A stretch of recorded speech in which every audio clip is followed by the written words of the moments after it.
So this is the Icebear Maddog that I picked up for 300 bucks. Got it running. Got the correct size carburetor in it, and you know, it's pretty good. Still a few things to kind of work out on it.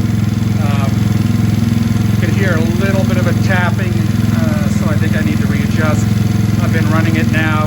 The piston I think was new, never really run, so I'm breaking it in, but seems to be good. I still need to get a back case for the battery box, and the battery is like really anemic, so this is way too small and it's just not holding a charge, so I need to get a new battery. But other than getting a new battery and the back side of this box, it's pretty good. I've got the old cover, but I'm going to get another cover and put it on there. Just a nice air scoop. And I do not have a bracket for the pipe